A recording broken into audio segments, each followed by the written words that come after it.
So welcome guys. In this video tutorial we will going to talk about biofuels. So it will going to be a video lecture series. In this video lecture series we will going to design the video lecture series in such a way that first of all we will going to talk about biofuel from the agricultural point of view. Then we will going to talk about biofuel as a topic of general knowledge, because this video lecture series will also be helpful for candidates who want to strong their general awareness or general knowledge paper. So let's get started with the today's first video, that is on the introduction of the biofuel. So what is biofuel? So if we focus the name biofuel, then we can understand that it is the fuel which is produced by biology. Okay, so biology means here we are using the organic materials that may be sometime a live matter, or most of the cases it is once living material, now dead material. And remember it, biofuel should be considered only those things that can be produced within a short period of time. Okay, so any hydrocarbon fuel that is produced by organic materials in a short period of time will be considered as biofuel. Okay, so biofuel can be produced by various kind of things, that can be solid, that can be gaseous, that can be liquid. Okay, so solid materials like straw, tree barks, dried leaves, woods, which are delivered by direct combustion of dry matter and later converted into liquid and gaseous fuel. So that is the one approach.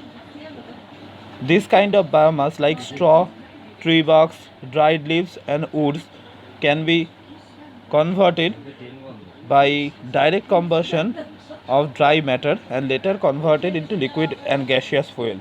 So that is the one approach of how you can produce biofuel.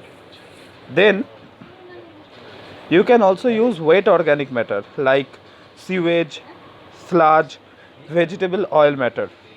Okay, and that can be converted into biofuel by digestion and fermentation.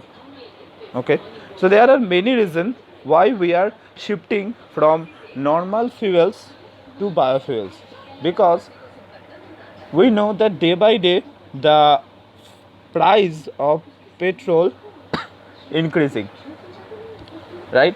So on the other hand, the biofuel can provide you the same service as petroleum do in a minimal price, right? So that is the interesting thing. Not only that, when you are using a fossil fuel for any kind of procedure, there could be emission of greenhouse gas. Okay, but in case of the biofuel, the emission of greenhouse gas is minimal. Okay, I am not telling that greenhouse gas will not be emitted. Yes, it will be emitted, but it will be very minimal amount. Okay, and not only that, biofuel can create a lot of job opportunities by varieties of ways. Let me explain. Suppose you have a land, okay, and you are producing crops that have the ability to produce biofuel. Okay, so you bought biofertilizers for the proper growth of the crop. Okay, and as a result the biofertilizer seller gets benefited. Not only that, now you can you can sell all the edible part of your crop in the market, and you can use the non edible or non useful part as a biofuel.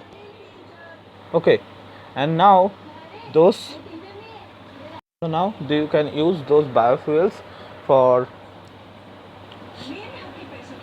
driving cars. Not only that, you can sell those biofuel to automobile industries, and you can also get benefited. So try to understand that there will be so many ways by which biofuel can increase our economy, right?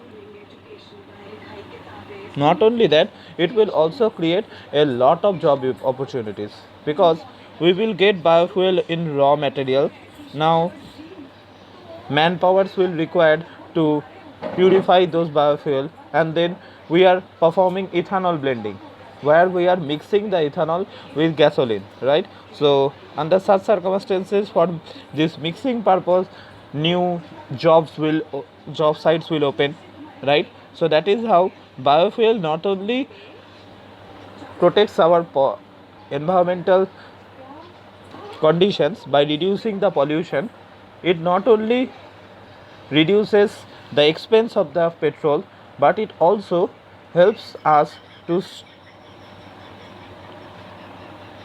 to improve our economy, and that is the reason why biofuel is very important. Okay, so in the next video we will going to talk about the fourth generation of biofuel that we will going to use.